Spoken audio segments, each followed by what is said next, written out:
Hello and welcome back to How to Homeschool in High School, the podcast focused on encouraging and equipping you to homeschool through high school, hosted by a high school homeschooler. My name is Nadine Loffer, and I am a current senior in high school this year, just a homeschooler trying to share her experience and hopefully break some of the stereotypes surrounding homeschooling in the process. So today's episode, number 29, is titled Do High School Differently, and most of you guys would probably be interested in what this title actually means because it's unlike kind of anything I've done in the podcast so far. The reasoning behind that is simply because we're exploring the theme or the goal of 2024 through the podcast, which is encouraging homeschoolers to be fearlessly different. So to explain to you what this episode actually is, I have to tell you a bit of a story, not really a story, but just talking about last semester, which for me, I had 2 dual enrollment classes in person. So that kept me extremely busy, especially because both of them were STEM classes, math and science, so heavy homework, heavy class time, just altogether consuming. And sadly, I allowed the podcast to kind of slip through my fingers, resulting in weeks upon weeks with no new episodes. So I apologize for that drought of content. But I'm back now. And during that period of time when I wasn't doing podcasts, I was reflecting over the past 4 years. And for those of you who are seniors, you know exactly what I'm talking about because I feel like we all kind of do this big reflection over not only just high school, but also our entire school. So for me, it's been kind of constant ever since I started applying to colleges because they're asking you all sorts of questions about your life and your experience. Yeah, as I've been reflecting, one thing that stood out to me the most was the transition in my homeschooling experience between 10th and 11th grade. It was a very pivotal time in my life that not only led to the creation of this podcast, but also a fuller experience of homeschooling that I have now. You might be like, well, what happened between 10th and 11th grade? Well, that's part of the story. We'll get to that in a minute.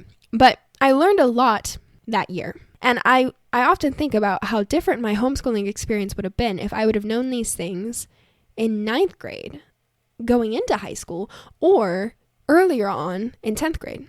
So this series was born with the sole purpose of challenging us as teens to redefine the way we view homeschooling in high school and to let go of the conventional schooling narrative. That sounds like a lot.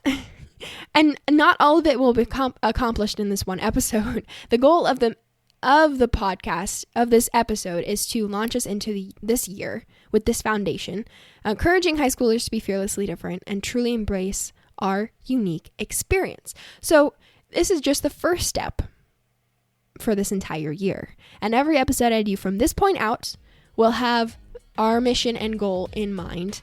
Anyway, that is a lot, but let's just go ahead and jump right into the episode. The way I've kind of structured the rest of this episode is walking you grade by grade through my own high school experience. So we'll start in 9th grade. So imagine you're fresh out of middle school. Most of you, maybe some of you are in this position exactly, or you remember. And you're faced with a mountain of new assignments, new expectations, new schedules to deal with. But you're also a homeschooler, right? So that means there's no permanent path set before you on how you should proceed in 9th grade. No one's really there to tell you what to do. I mean, your parents are there, but still, they're kind of making it up as they go as well. So it's kind of crazy at that time. I remember 9th grade being kind of crazy. How are we going to do things right? How are we going to get everything done? How are we going to be productive enough to finish what we need to get done? How are we going to be successful? How are we going to do the hard subjects from home? And the questions go on and on. I'm sure you could think of some that I didn't mention right there that you had going into 9th grade. And it's a lot to deal with. It's a lot to process. And as a new high schooler, I did what I think a lot of families do, which is I began to copy the patterns of conventional schooling, or at least how I thought they operated, because I had such a wide new landscape to explore and I didn't really know how to start. So I just decided, okay, well then this system is established already. Obviously, we're trying to reach the same goal that they are, which is graduate. Maybe it's just best for me to structure my day to view my schooling in light of conventional schooling. And yeah, that's how I thought I should manage it. And I want to make sure I stress the sentence I made earlier, which is the way that I thought it operated. So I've never been to high school, conventional school, high school. So I only could imagine, based on every book and television show and movie I've watched of different high schoolers and some high schoolers I've talked with, I created my own version of what I thought it was. So maybe it was the ideal version, maybe it wasn't. So like I said, I have no idea what it's actually like. But I did set a timer for an hour, and I would do a school subject for an hour and switch. And it doesn't matter really where I was. I just moved on, just like they would do in school, right? That's how I thought it worked. And then I would also do 2 hours of homework every night. So I couldn't be done at 3. I would work till 6. Sometimes I'd work longer, even though I didn't necessarily need to do that. I just remember playing this constant comparison game with this ideal version of public schooling and the ideal high school student. I was never really fully satisfied with myself and my work, and I was never really enough. So it was this 9th grade year. It was kind of crazy. And then on top of all of that, I was trying to compete with this version of conventional schooling, or school in general, that I thought was the ideal. And I could never really get there because I'm still from home, and I still have my own limitations, and I still have my own mistakes. And then you go into 10th grade, and it's a little less unknown because now you've been in high school for 1 year, but still, it's more work this year. And I handled it the exact same way, like I thought conventional schooling would. So I didn't grow as a student, but my anxieties grew and my obsessions over grades grew. So I was feeding my problem instead of fixing it because I didn't know what to do. I didn't know what else to do because that's the way school's supposed to be, in my opinion. That's how I thought. And now looking back, I know that to be wrong because of something that happened in April of my sophomore year. And I've told this story a lot, but I'm going to tell it again because this is a new kind of light to view it in. In April of 2021, I'm guessing. No, 2022. Sorry. April of 2022. We went to Great Homeschool Conventions for the first time because my science teacher, Dr. Weil, was going to be there and he was going to be talking. And so that's how we decided to spend our spring break, was driving out to Cincinnati, which was the best. We did it again the following year because we loved it so much. But not only did we get to hear Dr. Weil speak, we also got to hear Mr. Pudawa, Andrew Pudawa, speak. And we happened to be in his talk titled Hacking High School. And in that talk, he said these words that pretty much changed the way I view education and has brought me to this point, which was, homeschooling is not public school from home, so stop trying to make it public school from home. Something like that. And I was just kind of pinned in my seat for a second because for the first time, someone had put words to my actions, to my subconscious kind of decision-making process that has led me to this kind of point I was in 10th grade. But those words also lead you to think, if high school isn't all about what conventional schooling defines it to be, then what is it? And that's where I was when I walked out of there. I was like, okay, great. I've got a name for my problem. Now, what do I do? How do I fix it? How do I go about it? And I think the question actually is not what is it, but what it could be. What it could be for you, what it could be for me. And I also left the convention with this unexplainable excitement for school, something I'd never really felt before. I wanted to come home, even though it's April and, you have 1 month left of school. I just wanted to do school all summer. I was so excited to go back to homeschooling. And it was as though I was starting a new adventure. And I realized that my high school experience was one that I was able to write myself. It was a trail I could blaze on my own. It was not a system I had to copy. And success is not found at the end of one certain road, as I had been believing for 2 years. There are many paths to success, and with the right tools, I could blaze my own. And that thought was completely and totally liberating.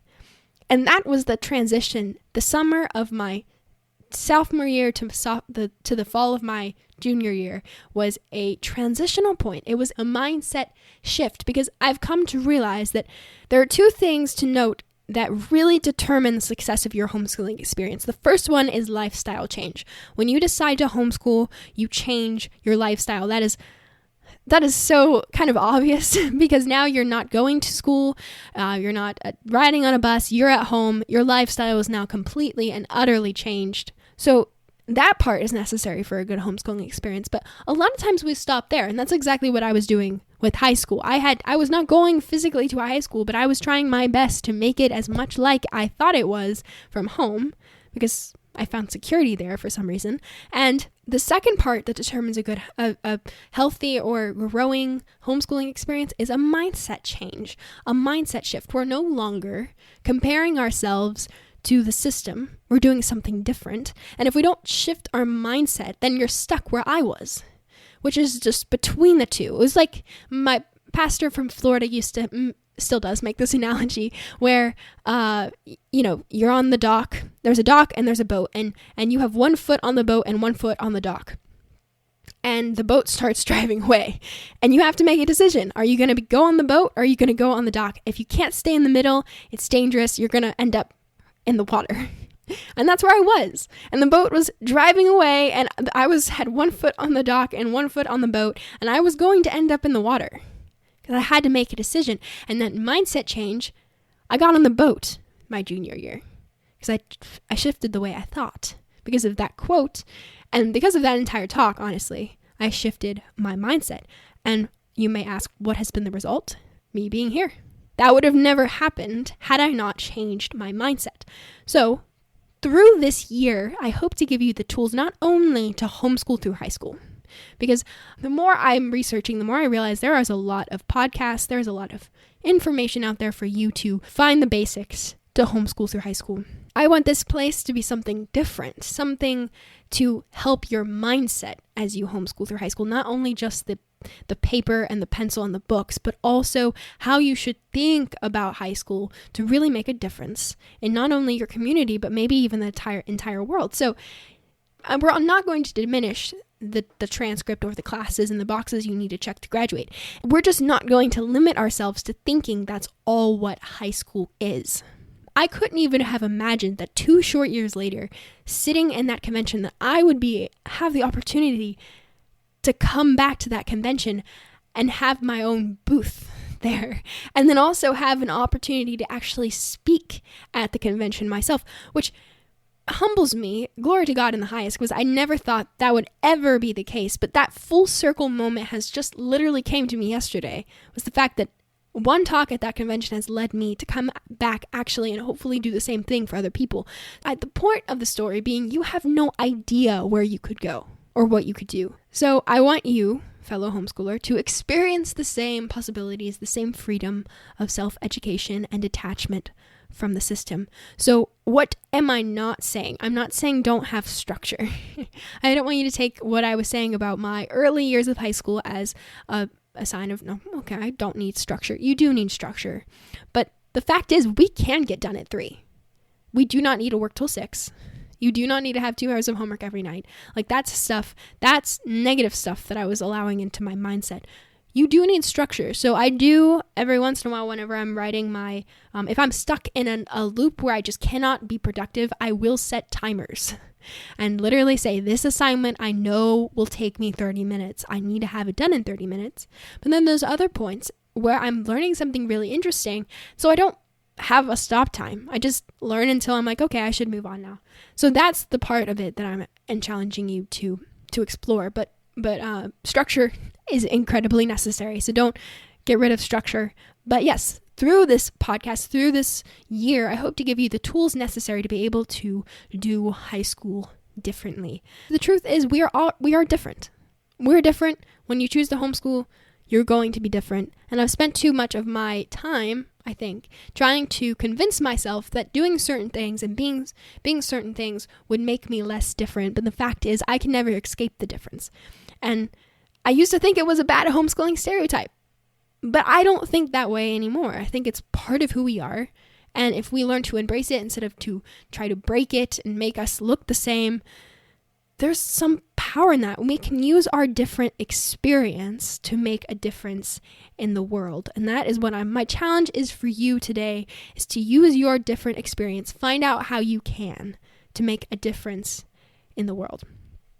So, practical takeaway from this episode.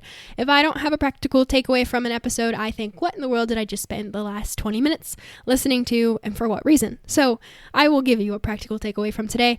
In order to use this practical takeaway, you need to understand another important thing that Mr. Pudua mentioned in his talk, Hacking High School, that I listened to 2 years ago, which was, do what you want, call it what you need. He had this checked by someone who was professional in the high school world and said that this is actually true. You can actually do this. You can do what you want, call it what you need. Let me explain what that is, because when I heard it for the first time, I was like, wait, what? What does that mean? Let's take my podcast, for example. There are so many credits that I can get for high school from this podcast. Digital media, which I think is what I call this podcasting, is digital arts, digital media, graphic design, writing. I'm literally, I wrote this entire episode out on a script and a page, and it ended up being 5 pages long. That is a paper for sure. Public speaking. So I'm not speaking to a crowd of people, but I have been given opportunities to do so because of the podcast, therefore accomplishing my speech requirement. There are so many different credits that I get from doing this podcast. This is not something that you will find in conventional schooling, but we can do what we want, call it what we need. And I'm not even calling it what I need. It's calling it what it is, in fact, because this is a class for me. This is a way for me to actually do high school. So right now, you listening to me, I am doing school. So don't limit yourself to just math, science, reading, literature, arts, school subjects. School is so much more. The process of learning is something you'll do forever. Even when you're done with institutional schooling, it's something you should take with you the rest of your life. You should learn from everything, grow from everything, so why not just start now in high school?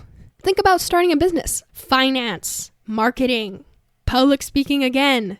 It's not like doing high school different will make you behind or get you behind in your schooling. In fact, it might even push you ahead. And I can attest to that because I pretty much have 1 credit necessary to graduate when I started my senior year. Not on purpose, mind you, just because of all the things I've done extra. Writing a book, I tried that in 10th grade. That counts as a class. So you can get really creative in this. Now, necessary subjects, I'm not saying subjects aren't necessary, they are necessary, but there are different ways in which you can get them than just getting a textbook and reading. Life experience in that sense can be very, very valuable. I actually found the PowerPoint of his talk online, and I am linking it in the description so you can look at it specifically. But some of the things from Mr. Pudua's speech that I remember was his suggestion to do speech and debate, which I never heard of before. Had I heard of it in 9th grade, I would have definitely jumped on the boat. Drama, he mentioned.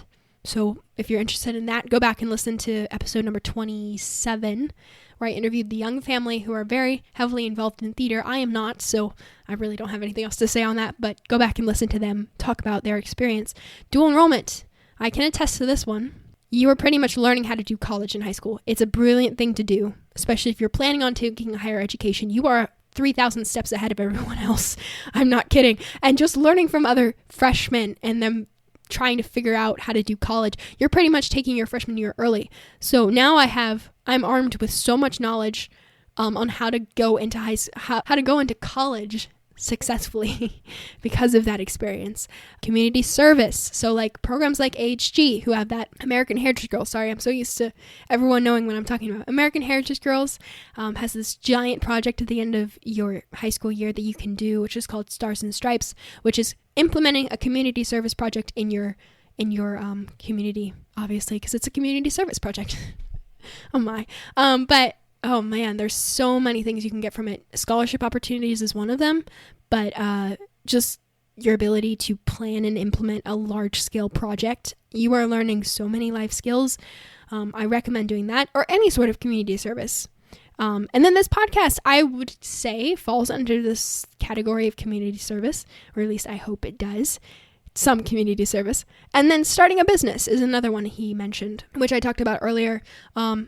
Great opportunity there. And on that note, which something I've been thinking about a lot lately also, is that I heard this on a reel, actually. So this is not my original thought, but you have so much time right now as a teenager. You have the least amount of responsibilities you will ever have in your entire life. You don't have a family to run and take care of. You don't have mortgages to pay, car bills, house insurance. You don't have a job that you need to survive at the time. So why not use the time you have now to pursue your dreams? Why not just start now in high school? So much of the time we're so focused on other things in high school. I mean, there's so much time that you're at school. We just don't have time to think about anything else. But this is the time in your life right now to pursue your dreams to the fullest. Like, don't wait. Start now. There's nothing stopping you. It's just not a lot of teens do it. But the teens that are doing it are incredibly inspiring, and they're doing great.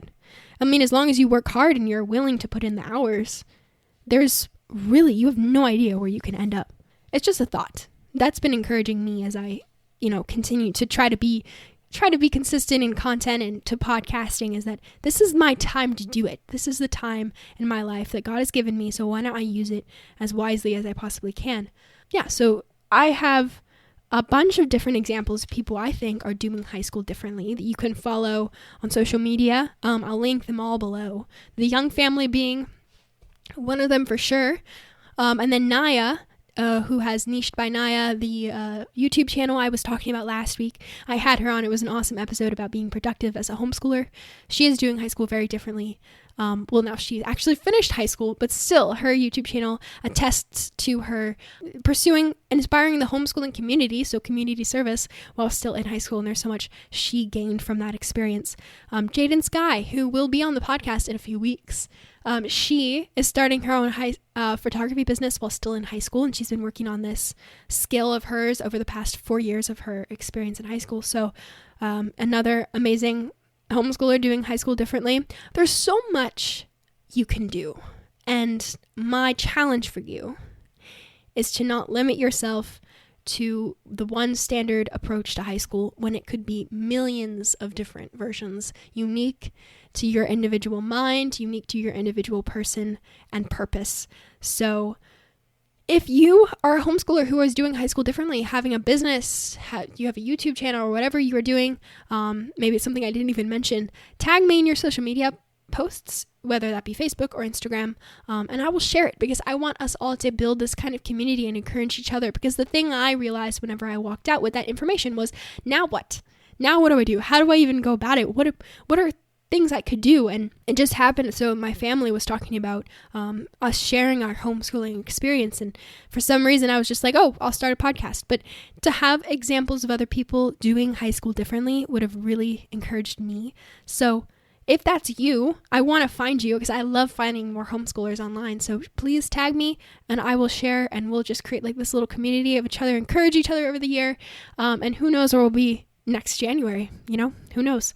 So looking ahead for the next few weeks, next week we'll be having another interview with some of my amazing friends who took time out of their summer to come in and talk with me about their high school experience. One of their episodes will be coming out next week. Definitely stay tuned for that. And then also we have very exciting news that I already mentioned. Actually, I already spoiled my exciting news. I guess I did. I don't know why I'm doing this then, but we're going to be at Great Homeschool Conventions Ohio this year, which I had talked about already. That is April 4th through the 6th. How to Homeschool in High School will have a booth, and I have not received an email confirming this, but I may have an opportunity to speak at the convention. I don't know. I'm relatively new, and the spots are limited, so I've applied. We'll see if that happens, but no matter what, we're going to be there. We're going to have a booth. We're going to be selling stuff. We're going to be talking to people. So feel free to stop by if you are around Cincinnati or happen to be in Cincinnati April 4th through the 6th. I cannot be more excited about it. And like I said, it's kind of surreal that I'm actually there. I'm going to talk to other homeschoolers and hopefully inspire them the way that I was inspired every time I go there. So if you're not in Ohio, but you're near another great homeschool convention, I highly suggest you go because you have no idea how it could impact your homeschooling experience. I think every homeschool family should go at least one time. It's something amazing being surrounded by hundreds and hundreds of homeschoolers and people who are just pouring into you encouragement and hope and resources. So thank you all for listening. Be sure to check out the resources I linked below, especially the PowerPoint that Mr. Pudua did with his Hacking High School talk, to get more inspiration on different ways you can do high school differently and enjoy the freedom that we have as homeschool high schoolers. So if you have any questions, comments, or something you want to tell me about this episode or anything else, my email, as always, is linked below in the show notes. Continue to stay curious, and we'll see you all next week. Bye.